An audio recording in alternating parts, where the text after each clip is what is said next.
ketika dia mengusir tukang es dengan kata-kata kalimat yang nggak layak, ya di situ pun ada satu gimmick yang kurang etis. Gimmick aja yang kurang etis. Jadi gimmicknya kelebihan. Nah, karena dia tadi pejabat publik, biasa dia jadi figur publik, sekarang menjadi pejabat publik. Ketika jadi pejabat publik ya siap-siap aja. Harus siap dia dikritik, harus siap juga dia dihantahan banting, dan siap-siap juga. Tapi efek dominonya ke dalam politik tadi ada juga secara tidak langsung membuat kelemahan kekuasaan yang mengangkat dia sebagai utusan presiden. Saya menarik tadi, kok kenapa Pak Prabowo tidak membela? Itu menarik juga. Ya.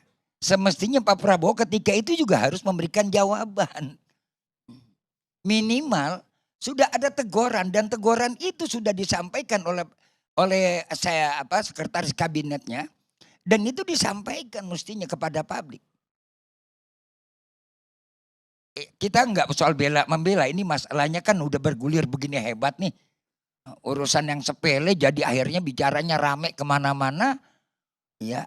Jadi stigma publik yang begitu kencang sehingga pada akhir gilirannya yang nggak tahu masalah seakan-akan lebih tahu daripada itu masalah, padahal malah bikin masalah. Makanya saya bilang, ketika urusan sepele sudah dipolitisasi, apakah orang politik itu punya etik? Ini kan pada so bicara etik, apakah mereka juga punya etik? Saya nggak membela, dan saya juga termasuk bagian korban dari apa yang dilakukan Gus Miftah. Karena beliau adalah seorang dai, kita juga dai. Ketika menghadapi atmosfer di lapangannya seperti itu biasa.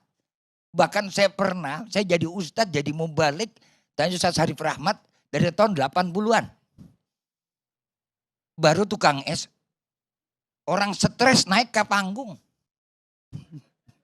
Orang stres naik ke panggung. Bahkan ada maling di Uber larinya ke panggung saya lagi ceramah. Lalu bagaimana posisi kita di situ? Disinilah likulli maqalin maqam. Di mana kita berbicara tuh ada posisinya, ada tempatnya memang. Mestinya Gus Miftah juga urut dada. Oh, saya sekarang ini udah menjadi pejabat publik. Enggak layak lagi kayak kemarin. Walaupun dia punya ciri khas yang seperti itu. Tolong ciri khasnya tensinya dikurangin dikit aja deh gitu. Ini efek dominonya loh kepada dai, kepada mubalik, kepada kiai, kepada ustadz. Sampai tadi dibilang Perdana Menteri Malaysia soto ikut-ikutan menilai. Aneh saya bilang. Urusan apa Malaysia aja ngurusin bolanya kagak bener.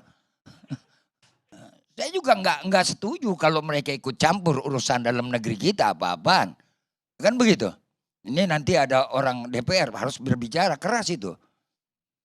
Jangan kita merasa terhina sebab dai juga bagian daripada warga negara Indonesia.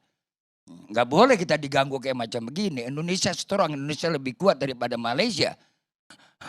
Belagu-lagu dia.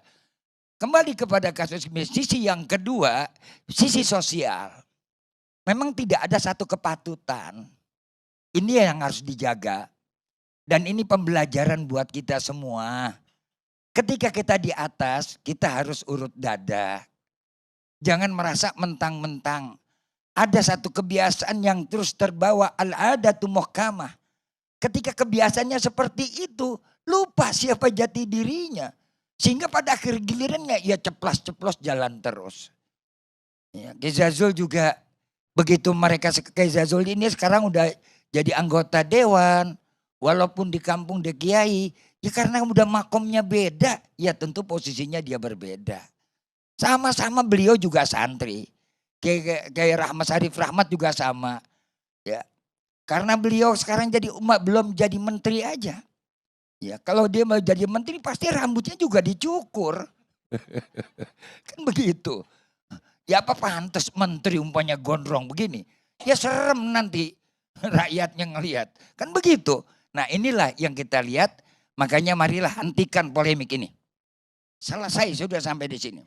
Gus Miftahnya sudah minta mundur. Dan kemudian presiden menerima mundur dirinya dan dia sudah minta maaf. Kemudian orang yang merasa dirugikan sudah mendapat banyak keuntungan. Apa yang harus kita bicarakan lagi? Mari kita tatap ke depan yang masih banyak PR-PR kita tentang masalah kasus-kasus yang kemarin dalam kebijakan pemerintah 10 tahun yang silam. Itu yang harus kita koreksi. Lihat PIK 2. Lihat lagi kasus-kasus yang lain. Yang ini yang harus banyak kita koreksi. Kenapa urusan yang sepele terus digulirkan? Apakah untuk melalaikan, melupakan dengan PR-PR yang besar?